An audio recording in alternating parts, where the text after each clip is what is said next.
বাংলাদেশ থাকবে না, বাংলাদেশ। ময়ূখ রঞ্জন ঘোষ ভারতীয় টিভি চ্যানেল রিপাবলিক বাংলার সিনিয়র নিউজ এডিটর। ইতিমধ্যে নিজের দেশ ভারতসহ হয়েছেন বিভিন্ন দেশের নানা গণমাধ্যম ও বিভিন্ন শ্রেণী পেশার মানুষের কাছে হাসির পাত্র।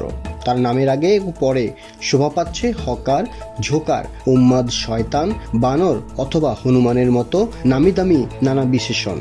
5 আগস্ট আওয়ামী লীগ সরকার পতনের পর থেকে বাংলাদেশ নিয়ে একের পর এক উদ্ভট সংবাদ সম্প্রচার এবং বিতর্কিত অঙ্গভঙ্গি প্রশ্নের জন্ম দিচ্ছে তার সাংবাদিকতার শিক্ষা নিয়ে। অনেকেই আশঙ্কা করছেন, আসলে কি ময়ূখ রঞ্জন কোনো সুস্থ সাংবাদিক? তিনি কি আসলেই লেখাপড়া করে সাংবাদিকতার নিয়ম কানুন শিখে জেনে তারপর এই পেশায় এসেছেন, নাকি বিভিন্ন প্রোপাগান্ডা ছড়িয়ে শুধুমাত্র রিপাবলিক বাংলার ভিউ বাড়ানোর ঠিকাদারি নিয়েছেন ময়ূখ? তিনি কখনো পুরো বাঙালিদের ঢালাওভাবে রাজাকার, বেঈমান বলছেন, আবার কখনো চট্টগ্রাম দখল করে ফেলছেন, কখনো বলছেন থাকবে না আর বাংলাদেশ থাকবে না, বলছেন চিকেন্স লেক অবরুদ্ধ করতে ভারতের সময় লাগবে মাত্র 5 মিনিট। রংপুর ভারতের সাথে চলে আসে তাহলে মুরগির যে গলা, সেই মুরগির গলাটা হয়ে যাবে হাতির গলা।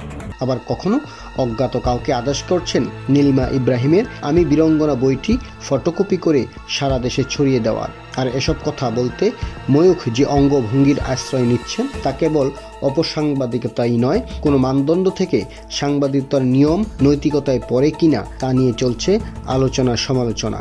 ভারতের বিজেপি নেতা শুভেন্দু অধিকারী ভারত রফতানি বন্ধ করে দিলে বাঙালিদের আলু আর পেঁয়াজ খাওয়া বন্ধ হয়ে যাবে, এ কথার সাথে তাল মিলিয়ে ময়ূখ বলেছিল ঠেলা সামলাও এখন। অথচ বাংলাদেশকে কোণঠাসা করতে গিয়ে ব্যবসায়িকভাবে নিজেরাই কোণঠাসায় পড়েছে ভারত। বাঙালিদের কাছে আলু পেঁয়াজ রফতানি করতে না পেরে ভারতের ব্যবসায়ীদের পেটে লাথি দেওয়ার কারণ ময়ূখের অতিরঞ্জিত করে প্রোপাগান্ডা ছড়ানো। এমনকি তার বাড়ির সামনে ভারতের কৃষকেরা আলু আর পেঁয়াজ ফেলে তাদের এই অবস্থার জন্য ময়ূখকে অভিযুক্ত করে তার বাড়িকে টয়লেট বানানোর ঘোষণা দিয়েছেন তারই দেশের কৃষক।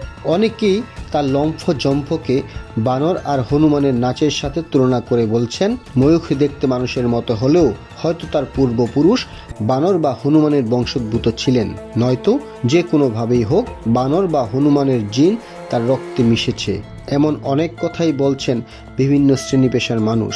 আসলেই রিপাবলিক বাংলার এই কথিত সাংবাদিক কি তা তিনি নিজে জানেন কিনা সেটা নিয়েও রয়েছে প্রশ্ন।